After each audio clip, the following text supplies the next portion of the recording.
Halloween Night, a small British podcast, spoils a movie that came out almost 45 years ago.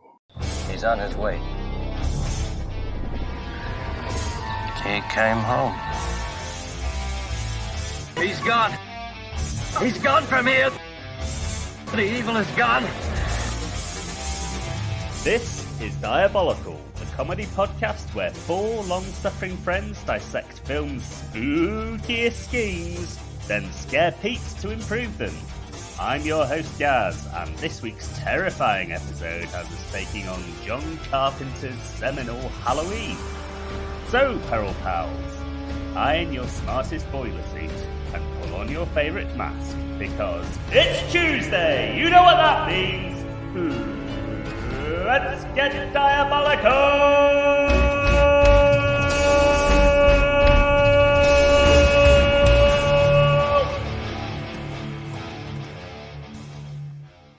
Hello, and welcome to this week's Scary Pod, wherein I and my three spooky friends comprise the Panel of Peril, who will compete at the show's close to see who can improve the villainous plan of the week the best to earn points for the leaderboard in the show's competitive round.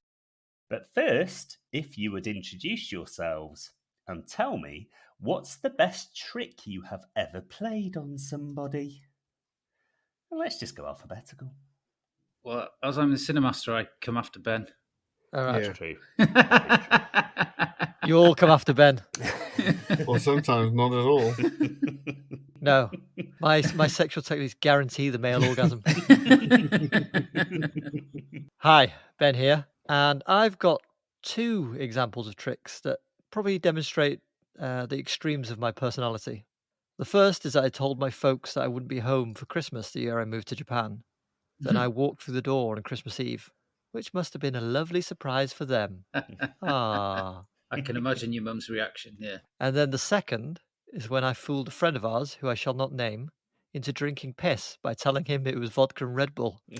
Put ice and a cocktail umbrella in it to really sell it to him. Jesus.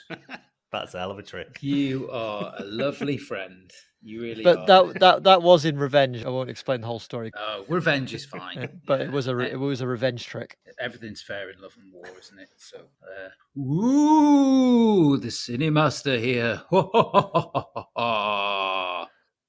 Anyway, my favourite trick, hopefully it's something Craig will remember and possibly Ben, is when you and I, Craig, paid Ben a visit at a university. And we went on a big piss up to the student union. And I decided in my own little mind to pretend I was an American all night. Oh, yeah. Do you remember? I had forgotten, Yeah. I'd forgotten that too. but now I remember. Yeah, so I pretended I'm an American. You chewing gum like Sean Reno. Yeah, I pretended all night, and then I was talking to a bunch of students outside afterwards in an American accent, and then all of a sudden I just dropped it and just went, I'm not really American, and walked off.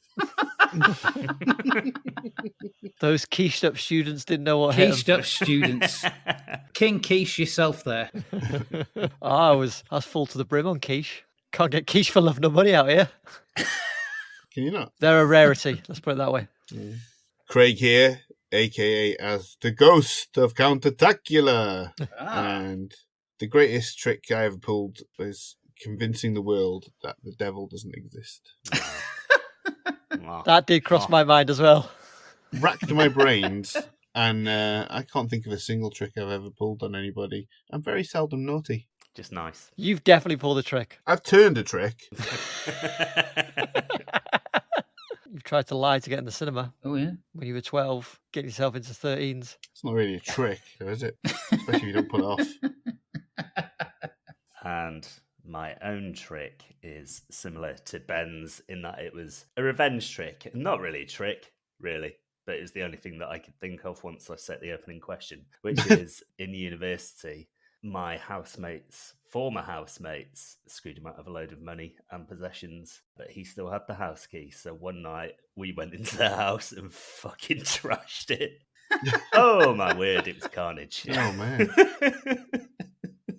It was a lot of fun, let me tell you.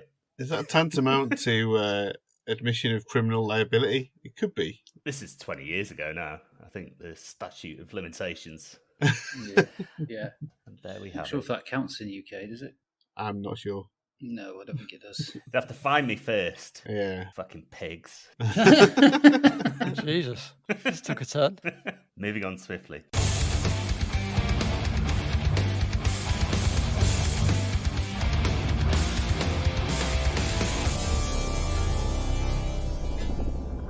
Halloween was released in 1978 to absolutely boffo box office of $70 million, which made it the highest grossing independent film to that date and secured Carpenter and writing/producing partner Deborah Hill's genre credentials for decades to come.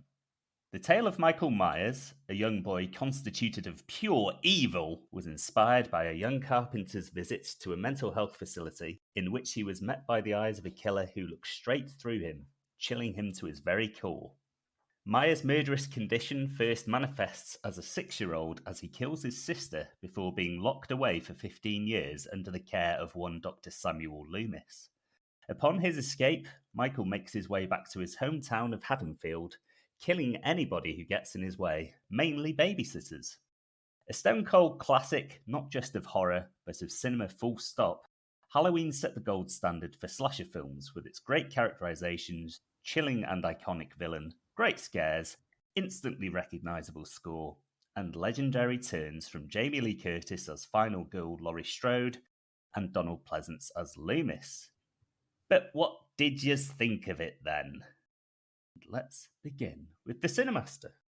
Well, we've been searching for that elusive turn of phrase for a few of these movies now, including most recently Jaws, where we were saying that it's the less is more approach, which apparently should be correctly alluded to as the theatre of the mind. And this movie certainly has it in spades, thus making it one of the greatest horror films of all time, in my very humble opinion, and obviously the start of John Carpenter's illustrious career as a master of the genre. Not only is it scary, but it's what it does on such a low budget. They made the film for $300,000, and 70,000 of that went on the camera stabilizers. They're called Panaglide. Yeah. And Halloween was only the 4th film at the time to use that system. You get these lovely, smooth following shots, especially the opening shot of Michael coming through the house to finish off his sister and stuff like that. To do what to her? Finish her off. Well, hey. What did you watch? Bumper off, whatever you want to call it. Well, that lad goes up there and comes back down the stairs quite quickly, so I suppose he would have to finish her off. Yeah. Oh. Did you watch Spankoween? Spank my wiener.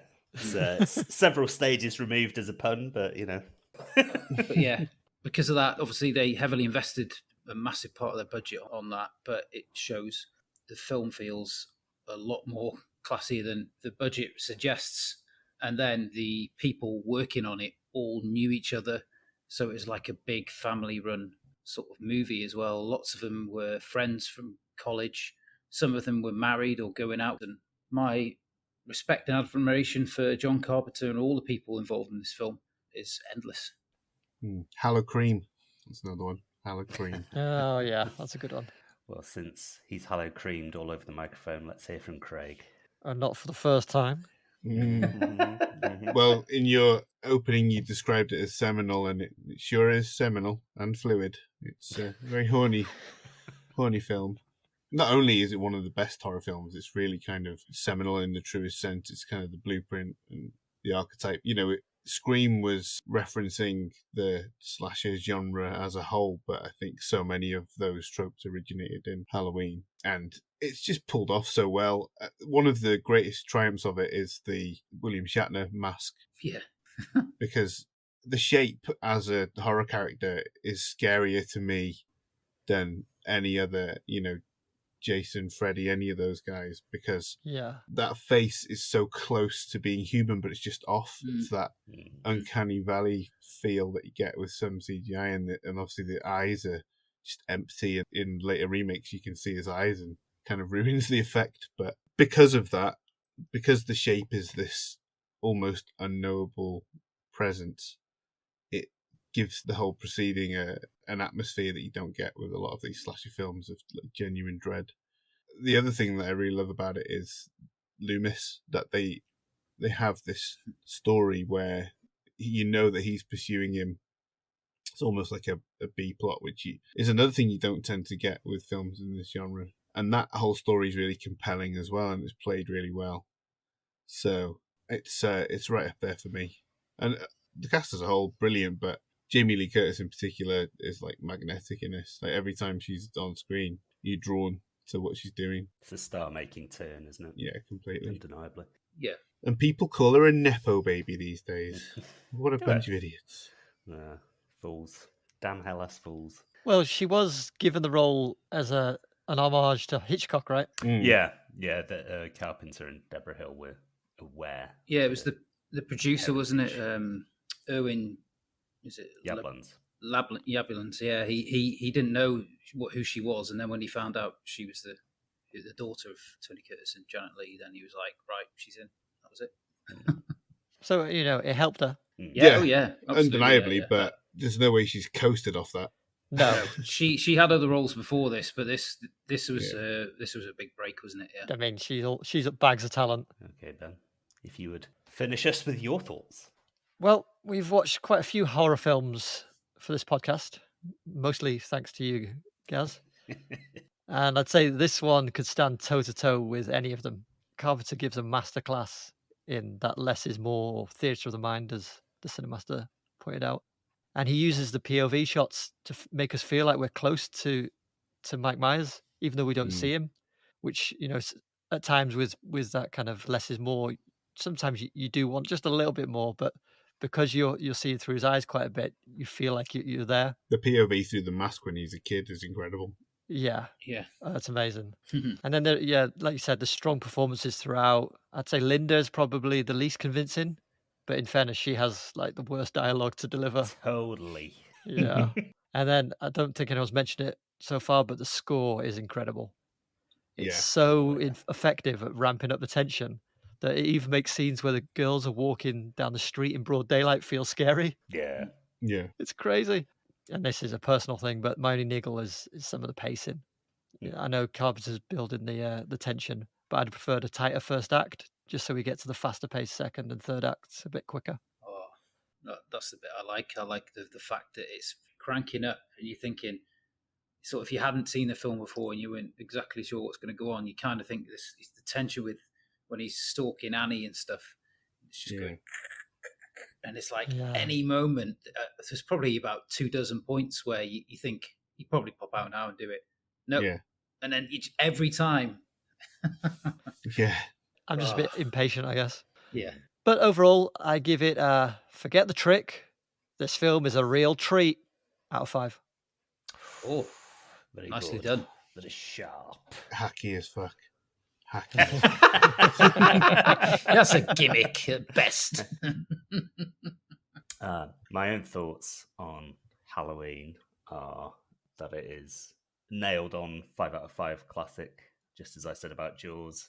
Coincidentally, just as I said about Jaws, it's got some fantastic, as Ben mentioned, daylight scare sequences. Quite an extended sequence of Michael stalking Laurie from her home to school and back again. I like the psychological underpinnings of the film, which is the theory of the return of the repressed, where you repress a negative emotion, which festers, and then it comes back to do greater damage. And that's Carpenter said that is the idea behind Michael. Yeah. With the later revelation that Laurie is Michael's sister, which was subsequently retconned out, but I think it still holds up as a concept in the film. Yeah, the score is just incredible. I think it's Carpenter's best score. Instantly recognizable from the first note.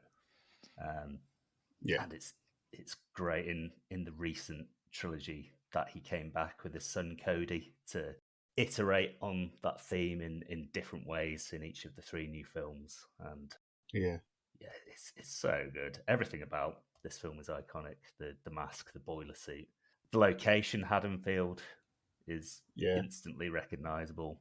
Just brilliant. Never gets old. For a film that came out in 1978, it's just timeless.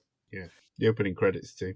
Yes. Yeah, the Yeah. opening credits are Really fantastic. good. I mean, especially for an indie, it's crazy how well it's aged. Yeah. Yeah, that opening credit sequence really embodies that spirit because it's essentially one long, slow zoom in on a pumpkin, but it looks expensive as fuck. Yeah. Yeah. Well, yeah, pumpkins aren't cheap. Especially that one Tommy's got is fucking enormous. The one that he drops in the school playground. Yeah. It's bigger than him. Oh, that's not a pumpkin. That's a South American gourd, apparently, Uh-huh. because they filmed in the spring and they couldn't find any pumpkins. You're such a gourd nerd. Yeah. So they got a gourd. Yeah, they got a few gourds painted orange, and I think they had 2 or 3, and they did it in the first shot. That way forward. If you want more gourd talk, Peril Pals, go back to episode 13 where Turner goes on and fucking on about butternut squash. Yeah, I can't remember that.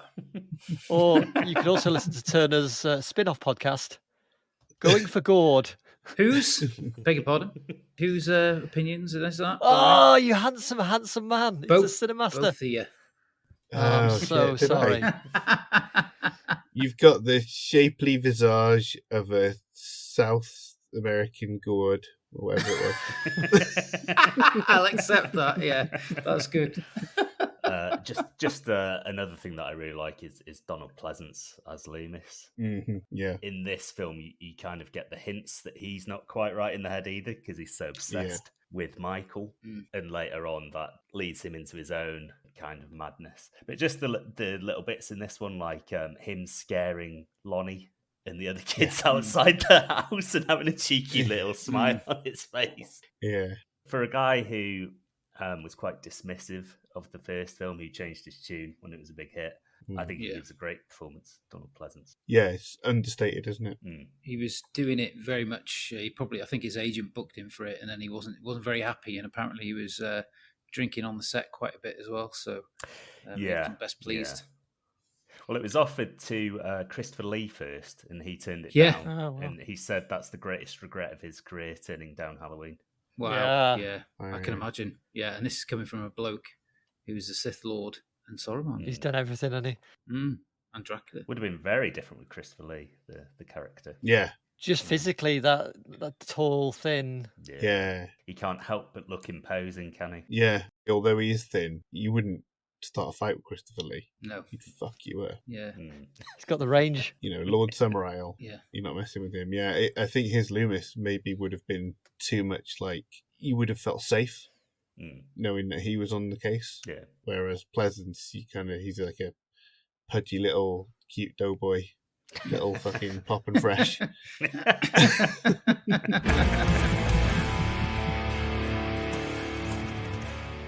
Well, shall we move on to our favourite sequences? And we shall begin with Craig, please. My favourite sequence, I'm probably going to steal everybody's favourite sequence because it's so brilliant. I can't imagine it's not everybody's. It starts with the Shape or Michael pinning Bob to the wall with his knife and examining him like a dog cocking his head. Yeah. But then dressing up like the ghost of Bob with a fucking bedsheet on and glasses over the top. He's a laugh, isn't he, Michael? Yeah, that's what I thought. He's got a sense of humour, hasn't he? Yeah. He's a laugh a minute. Got a sense of humour, yeah. Definitely. He's not dead on the inside, like Loomis says. He's a little scamp. Chasing the girls around at the start, peeping out of the hedge like, Peepo! And then he's gone. Do you know what? It's a fair point. That's how that scene would have looked if it didn't have that music playing. It would have looked like Peepo. Yeah. If you play a clown track over that, you've got a whole different film. And the other funny thing that he does in that sequence is put his sister's tombstone on the bed behind the girl that he's killed. Yes, so weird, isn't it?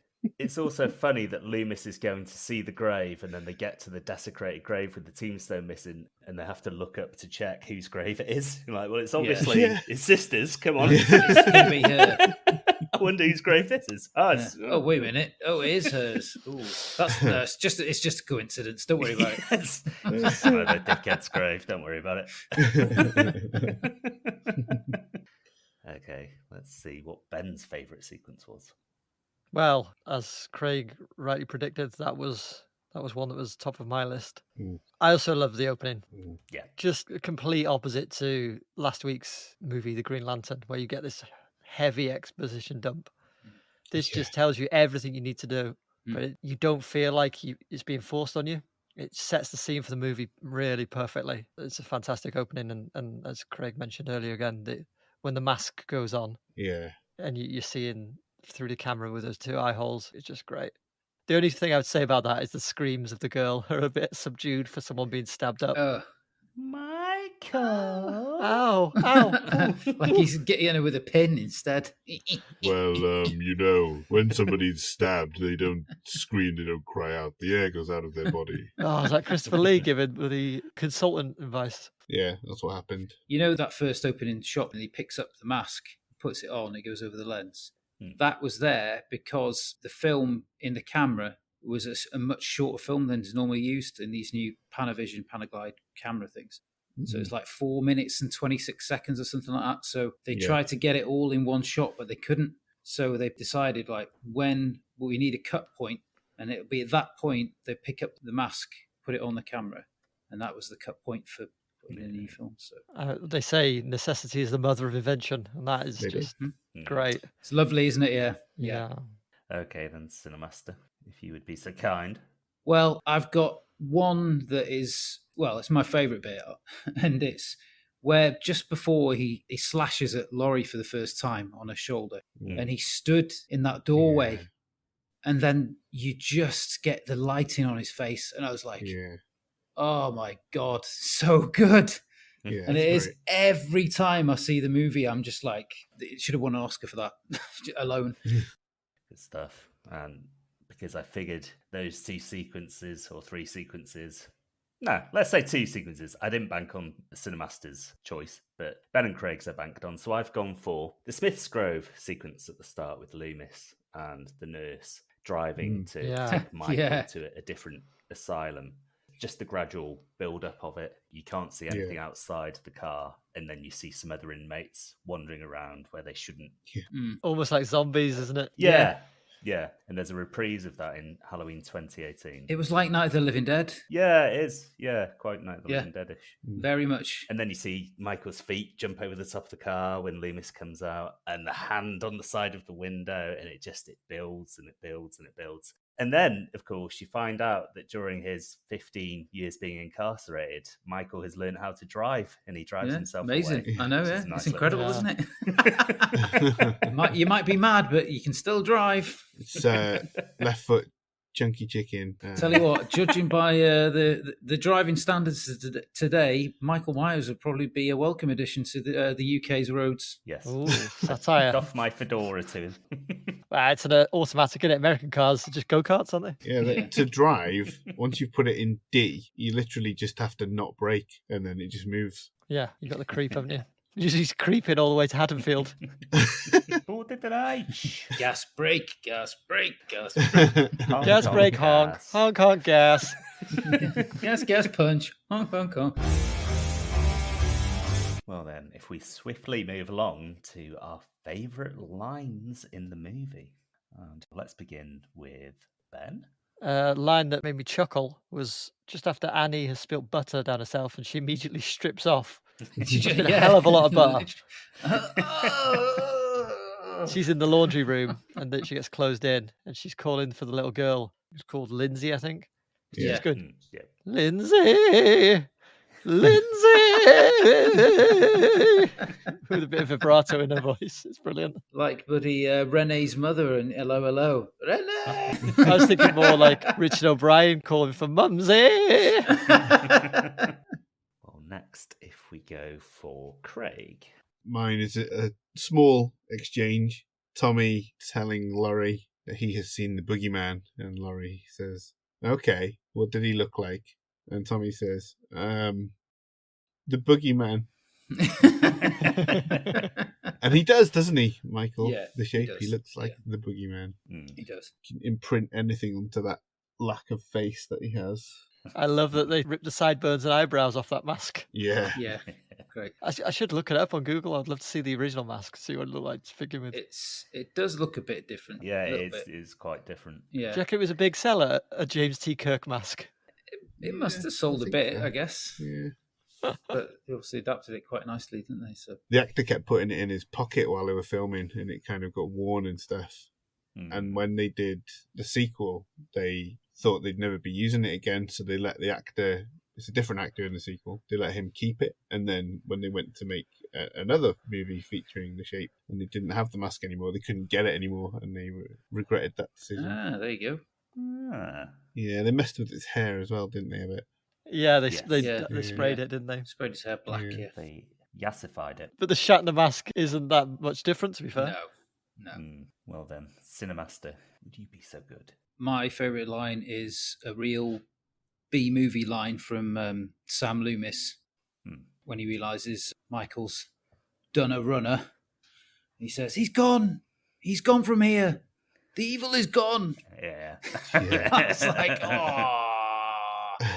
That's one for all the B-movie fans. Perfect. Yeah, definitely. Yeah, it's great. Well, I've got quite a similar line from Loomis for my favourite from much later in the film, where he's explaining to Sheriff Brackett, "I met this 6-year-old child with a pale, blank, emotionless face and black eyes. The devil's eyes." He's just like, come on. He's slathering this on so thick. Speaking of Sheriff Brackett, Lee Brackett, I wondered, is he named after Lee Brackett? He is. Lee Brackett, the screenwriter of The Empire Strikes Back. Oh, really? Also screenwriter of a couple of Raymond Chandler, Philip Marlowe adaptations. All right. Big Sleep and The Long Goodbye. Ooh. So that's a nice little Easter egg. Ooh. I thought, Lee Brackett? I wondered if Sam Loomis was named after Sam Loomis, and he was named after Sam Loomis. Yes. Yeah. From Psycho. Yeah. Speaking of the sheriff, I'll just sneak in one more line. I like it where he says to Donald Pleasance's character, "All right, I'll stay with you tonight, just on the chance you're right. And if you are right, damn you for letting him go."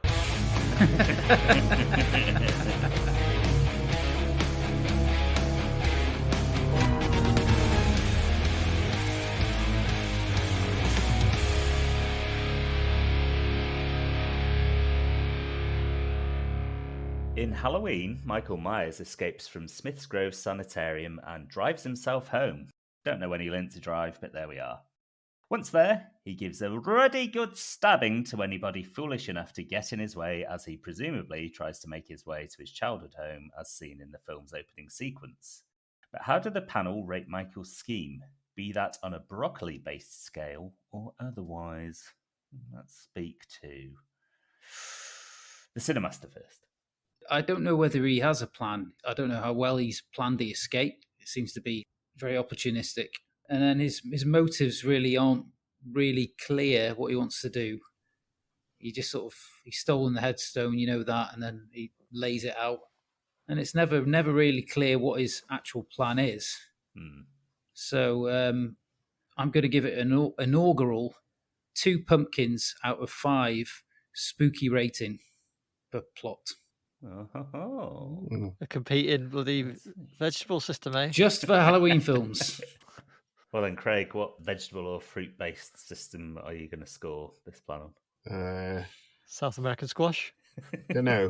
I'll think about it. But contrary to that, I think that Michael the Shape, he does have an intent and a purpose. And I believe what Loomis says about his patience. Yes, opportunistic in a way, but he's been biding his time for this opportunity. And it's all he's been thinking about the whole time. And obviously he has learned to drive, so he knew that was a possibility. He probably knew that Loomis was coming, which I guess is why he thought, tonight's the night. I'll let some of the inmates out and let them wander around. And I think what he wants in true slasher style is to punish promiscuous teens. His sister obviously being the first one of those. I don't know if he's some kind of prude or, puritanical or whatever. Now, you do not punish women, Dutch or otherwise, for having big breasts. But for having sex in horror movies, cardinal sin, as your man from Scream will tell you. So I think that's really what he wants, is just to relive the killing of his sister there. And so I think he pulls off his plan brilliantly, considering the means at his disposal, and the depth of his patience is disquieting, but it's impressive. So I'm going to give him 18 spooky black cat's bumholes. Inedible, but apt.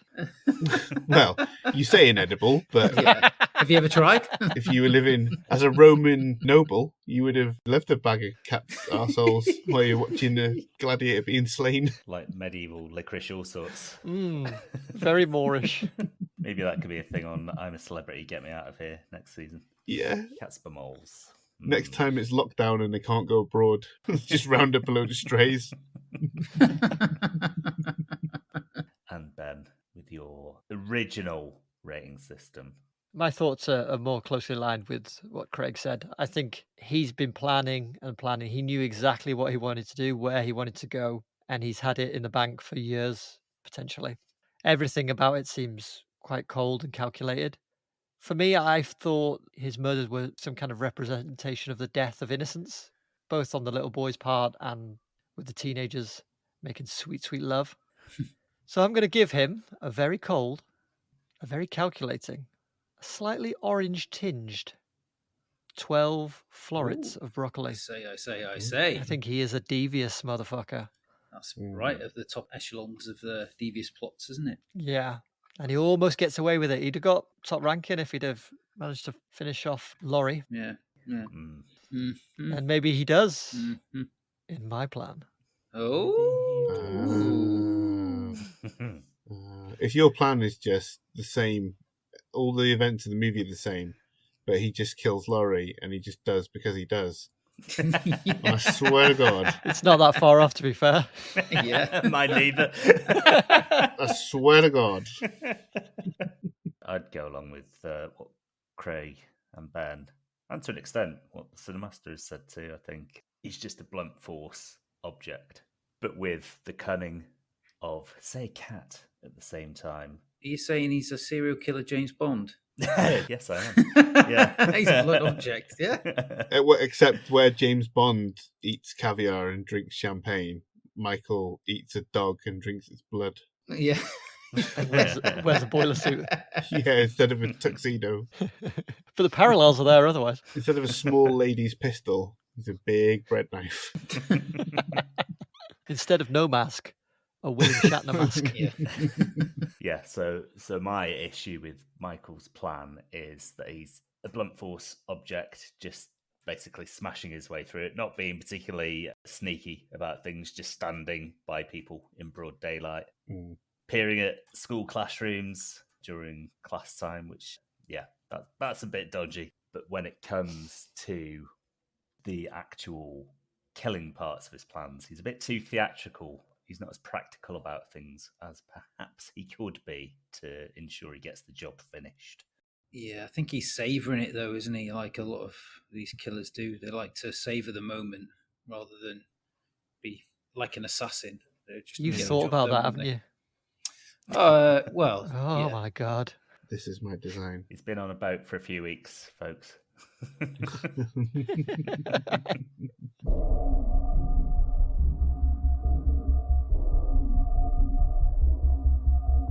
Hey, Peril Pals. We'd like to thank you very much for listening to our show so far. You're great. But do remember, if you like what you hear each week, please subscribe, leave us a written review, and follow us on Apple Podcasts if you're there. It's the best platform, which will help us grow the podcast, and you Peril Pals are a very important part of that process. If you aren't on Apple, rate us on your provider of choice and follow us on socials at DiabolicalPod. You're the best. And now we come to the part of this spooky show where the Panel of Peril compete for precious peril points on the terrifying leaderboard. Each member gets 1 vote, which will equal 1 point on the board. But do remember, you cannot vote for yourselves, spooky babies! Our task this week is to murder our way around Haddonfield before heading home for a well-earned chillax. So, let's do this!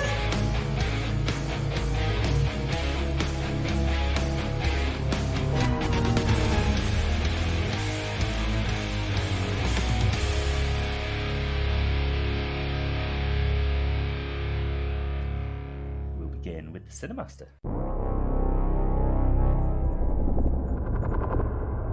Right. Anything I say from now on is not actually Michael speaking. It's just like his thoughts as if he were recounting a tale to somebody in his mind. Okay. Just to set the scene. Hello, I'm Michael Myers, and I'm from Haddonfield, Illinois. I like wearing costumes and reading about how to operate motor vehicles. I've been in a mental hospital for most of my life, but it hasn't done me any good whatsoever.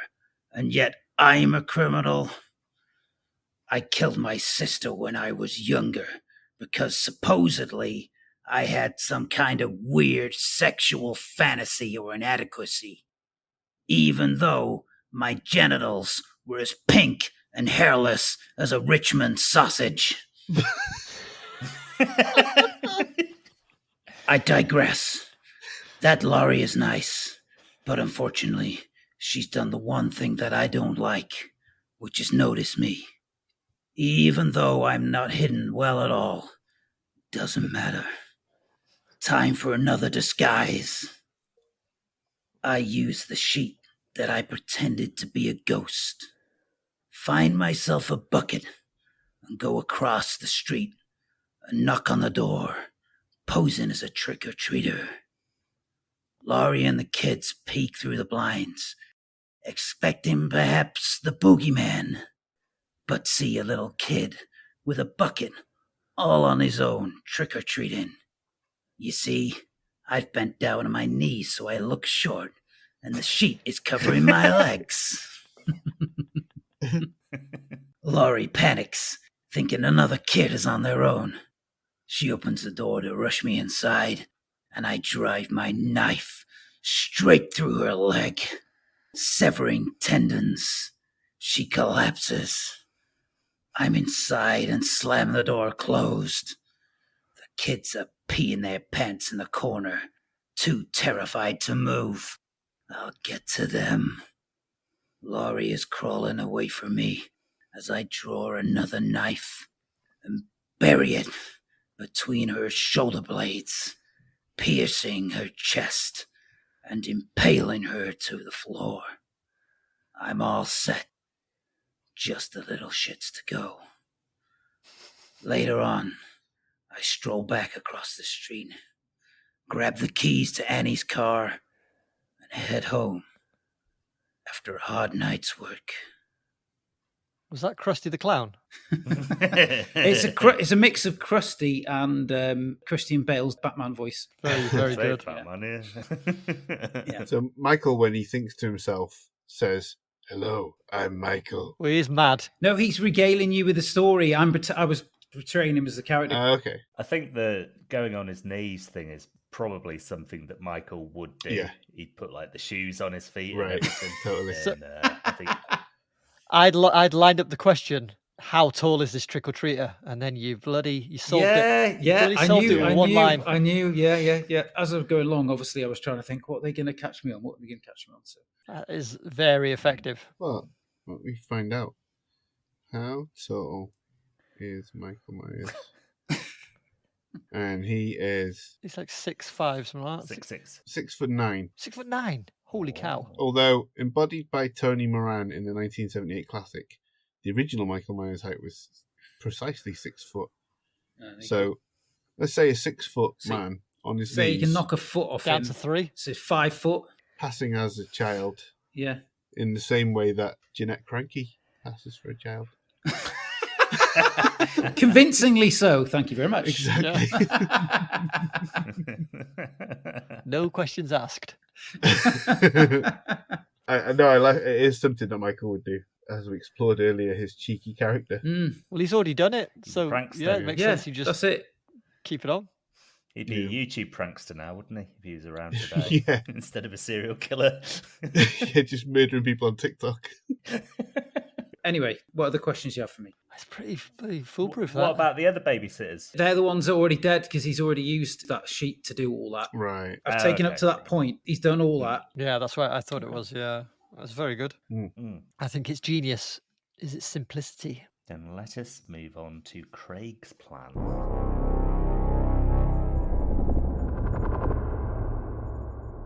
The night he came home, Michael Myers found the proverbial Goldilocks sleeping in his proverbial bed. But before he could even get there, he found there was a babysitter in almost every house on his block. And since he'd set his mind on going home as the crow flies, he'd need to deal with them first. He had a good think about how to deal with babysitters, drawing on his vast knowledge of cinema and literature. Naturally, his first thoughts had been of Mary Poppins, whom Michael knew would do anything to get her chimney swept. He put on some blue overalls, the closest he could find to Dick Van Dyke's dungarees at short notice, and performed a jig for the first babysitter he encountered. He was disappointed to see that she did not join in with the dance, nor sing along with his muffled grunts, and kept asking him to leave, so he shoved a chimney brush down her throat until it came out the other end, and carried on. As Michael had learned from porno, all babysitters find dads sexually irresistible.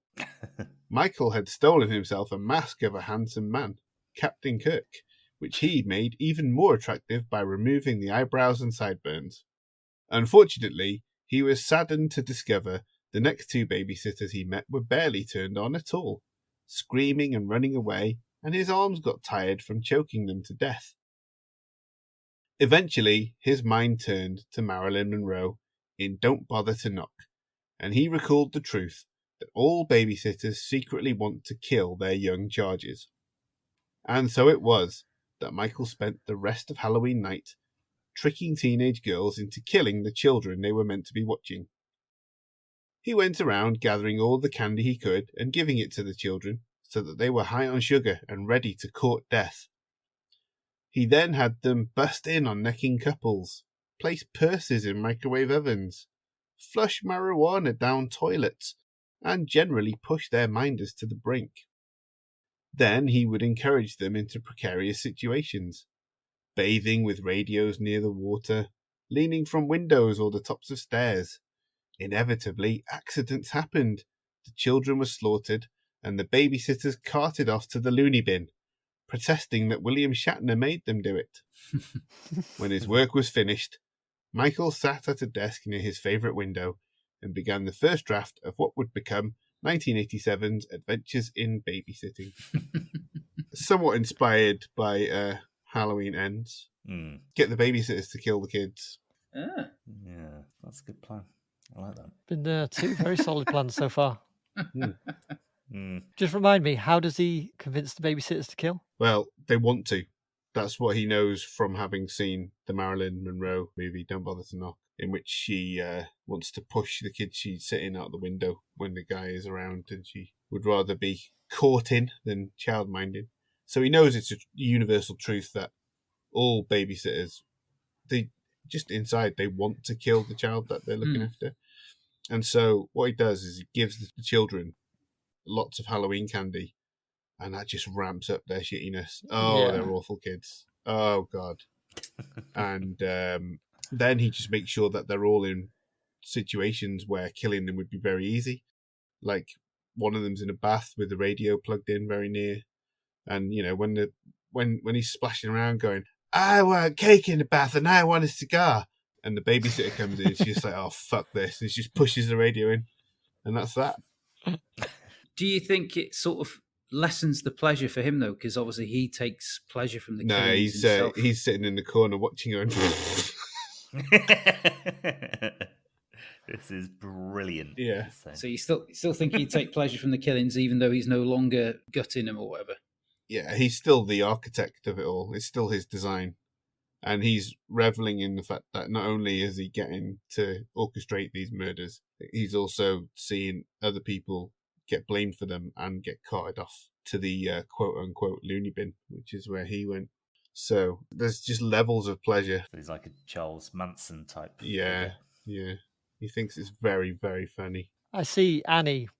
She wouldn't take much pushing. Exactly, right? No problem. That's one of the things that inspired it. She talks to the kid like she wishes the kid was dead. Yeah. Linda probably Yeah. wouldn't need much pushing. Laurie, our moral centre.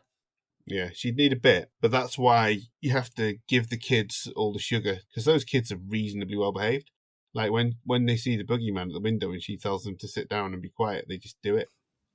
But give them a bit of sugar, that's not happening. And to be fair, Tommy's already annoying. Yeah. So it wouldn't take much. Specifically, I was wondering if this would come up, so I wrote down some specifics for some of the babysitters and children we encounter. So for Annie and Lindsay, I thought you could either have the dog maul the kid, or you could have Annie poison the dog and the kid with the washing powder that she uses, Tide or whatever it is. And for Laurie, with Tommy, he could just have a jack-o'-lantern carving accident. Whoops! Oh, I've nudged Tommy and he's accidentally cut his wrist. Oh, he's bleeding everywhere. Oh, it's too late now. I wonder how many jack-o'-lantern related deaths there are each year in America. 11. Lucky number 11. Yeah. Always 11 every year. No, that's not an average. Any further questions for Craig? No. Then let's just move on to Ben's plan.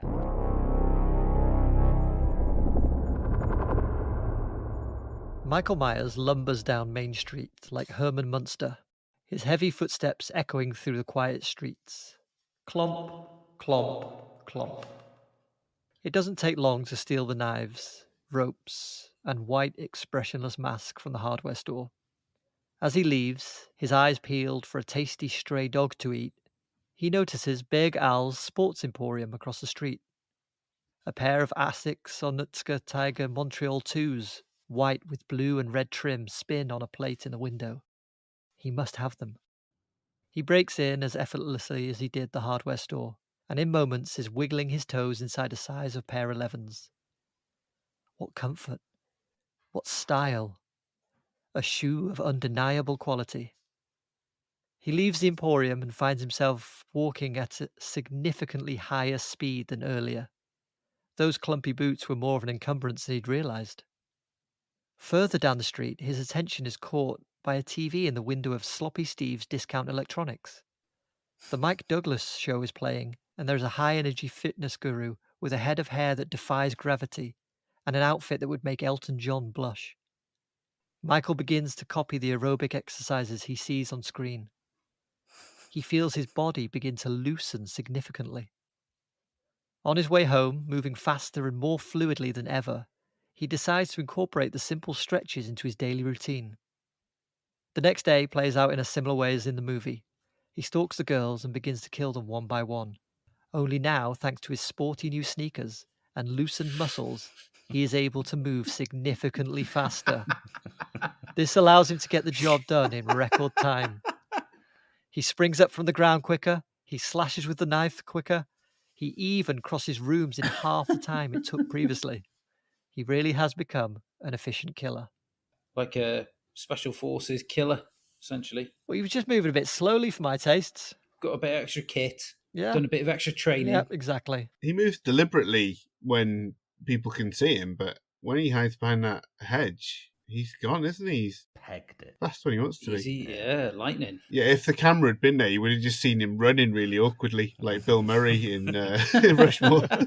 There's a funny YouTube short of him running whenever anybody's not looking, and then as soon as they turn around, he's like stood there completely still staring at them. Well, now he's got these trainers, he's even faster.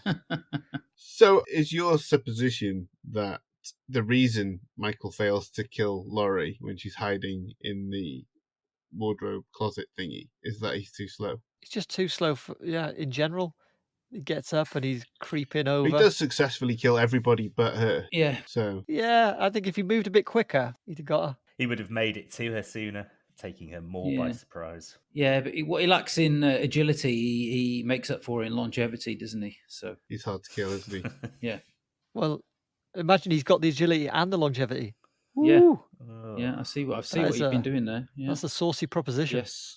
Literally a deadly combination. Yeah. Yeah. What would he do with rollerblades, do you think? Be unstoppable. I don't think there was rollerblades invented then. It was just roller skates, wasn't it? Well, roller skates, rollerblades, tomato. I've got Onitsuka Tiger trainers. Me too. Okay. Any further questions for Ben? No. Not from me. Nay, say I. No. Then I will finish us all off. Oh, go on then. I'd rip my trousers off now and you can come round. I've been waiting for this moment all night. There are just two things that babysitters are afraid of.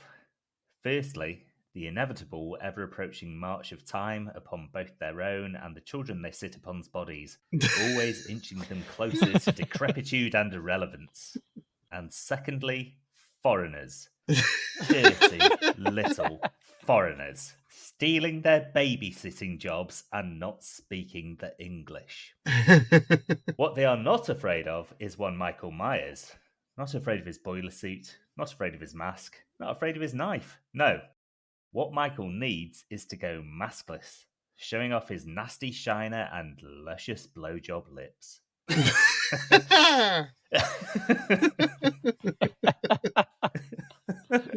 He also needs to swap out his kitchen knife for a weapon to strike fear into the hearts of all who oppose him. It's an AR-15 assault rifle. When you absolutely, positively have to kill every motherfucker in the room except no substitutes, and America doesn't. Michael is now free to cut a swath through the babysitters of Haddonfield and the ill-prepared local police force before putting his feet up in his childhood home and dunking the US equivalent of a chocolate hobnob in a nice fresh cup of tea. I think you've misappropriated that quote to an AR-15, and it's actually an AK-47, isn't it? It is AK-47, isn't it? Yeah. So they're both rapid-fire automatic weapons. No, oh god, it's not automatic. The AR-15, whatever. AK-47 is. But beside that, yeah, I think Michael likes to be up close and personal rather than just using guns and stuff. Also, where does he get an AR-15 assault rifle? Walmart. Hardware stores sell that kind Yeah, of thing. there's don't all they? sorts of shops that sell them. Got a coupon. Came in the local newspaper. Yeah, that's it. They've got in those machines that dispense newspapers at the side of the road. You can get an AR-15 from them.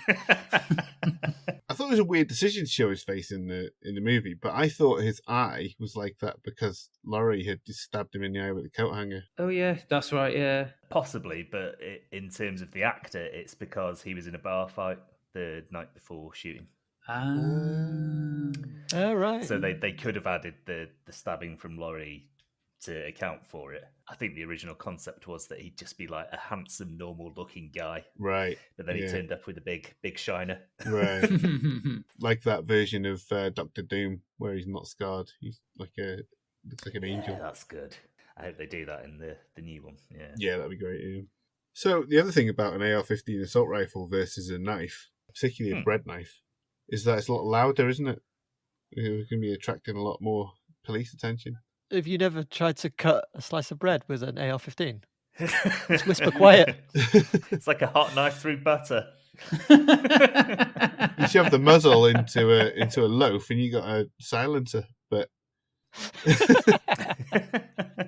shoot a person with it from a distance. I did actually say, as part of the plan, that he is free to take out the ill-prepared local police force. So I did account for that. So you did, yeah. Accounted for. What was the significance of babysitters hating au pairs? Didn't really come up, did it? foreigners. Bit of flavour. I don't know. I think maybe I started on a different track to where I ended. But I got where you were coming from. Yeah. I understand that. Yeah. I knew you would, Serne. Yeah. BMP. Hey, I've been cheated out of a lot of jobs by au pairs. All right, and not necessary babysitting either.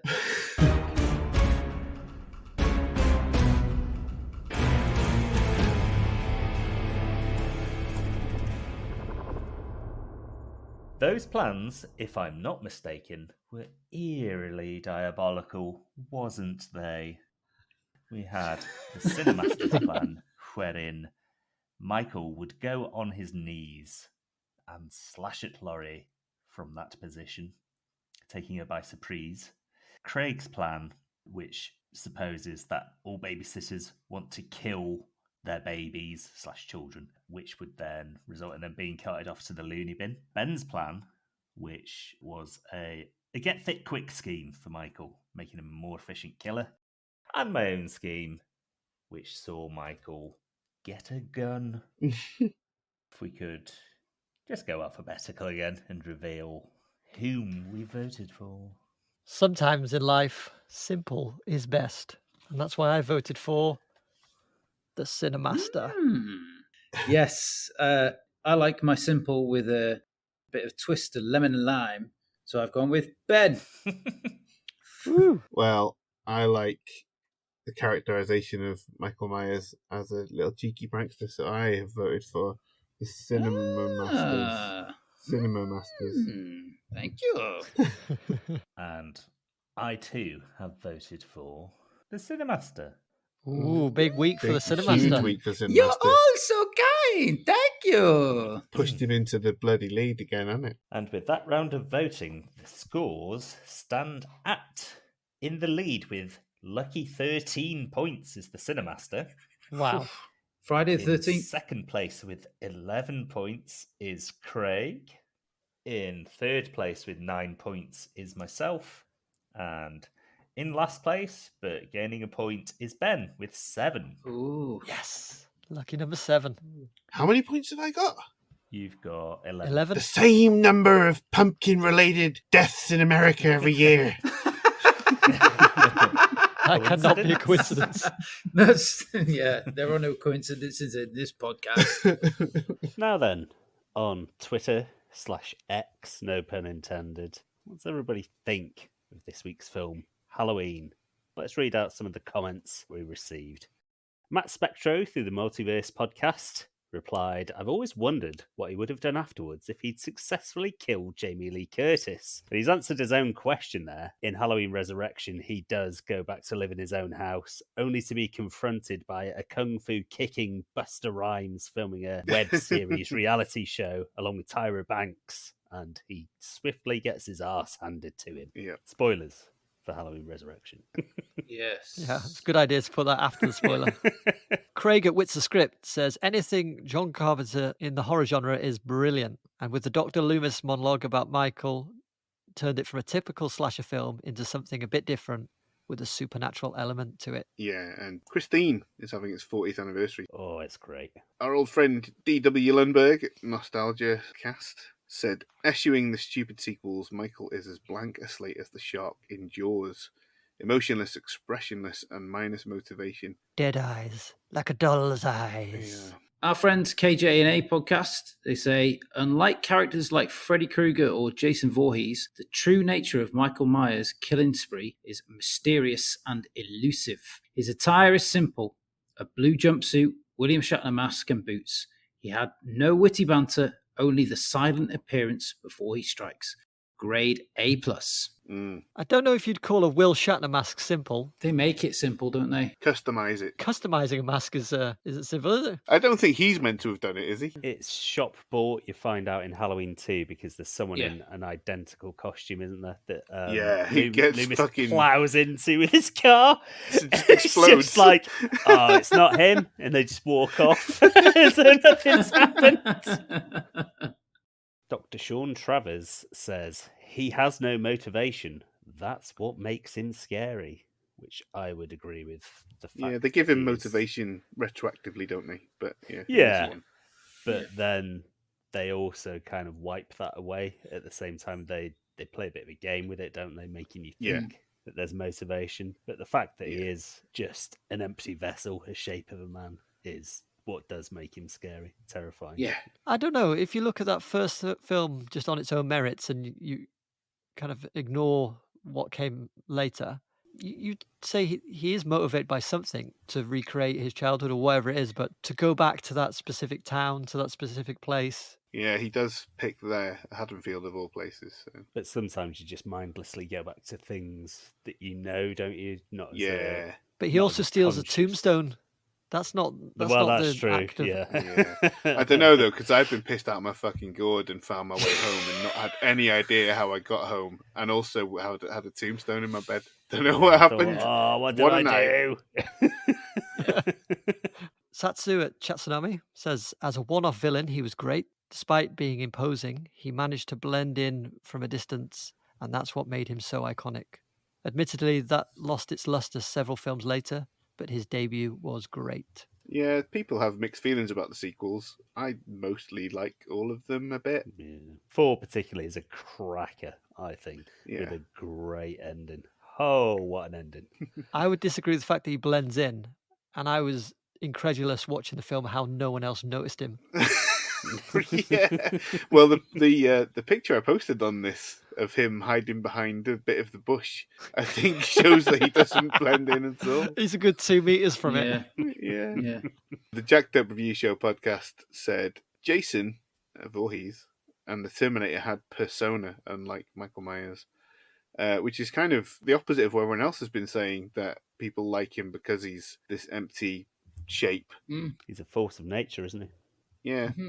So the Breakfast Club say, such a good film and a great villain who sadly later falls victim to the classic horror franchise issue of overly exploring the villain. Better the less we know. Definitely. You Definitely. get involved in the cult of Thrawn and the legend of Sam Hain and all this folkloric tomfoolery in the later sequels. And they did well to wipe the slate clean with Halloween 2018. Yeah. For sure. Very good. Thanks for your comments. Marvellous. That is us done for another week, and indeed another actual Halloween, our second. But we shall return for another set of scintillating schemes in just 7 days' time. Craig will be sitting in the big boy chair with his choice of films, but what the deuce will we be discussing? Well, it's going to be a real change of pace, I think. Halloween 2? Yeah. Halloween 3, very different. Really different marketing. No, we're going to be doing a comedy with some musical elements. It's quite an old film, and one that you might not consider has really a diabolical villain, but it certainly has a diabolical scheme, and that movie is The Producers. Is that original, or is that Matthew Broderick's? Oh, very much the original with Gene Wilder, Zero Mostel. Well then, Peril Pals, join us next week as we discuss Mel Brooks' The Producers, and I promise you that we will be there on time, on form, and on a mission from the Dark Lord himself to entertain you. Until then, remember, everything will be alright in the end, and if it isn't alright, then it is the end.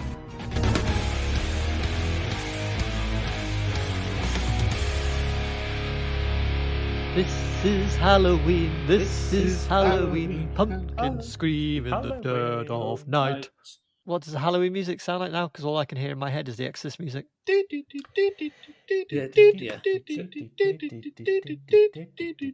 it. Then occasionally it's the synth going. Yeah. Right, Craig, can you do the Halloween music? Gaz? Put yourself in the mind of John Carpenter and put lyrics over the top of it. Michael Myers is fucking nuts, yes he.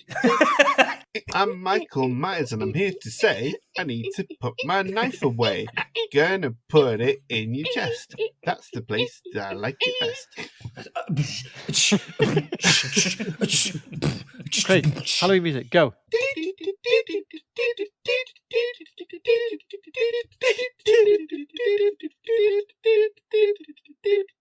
Bitches and hoes and money. I can't get the rhythm. I can't get it.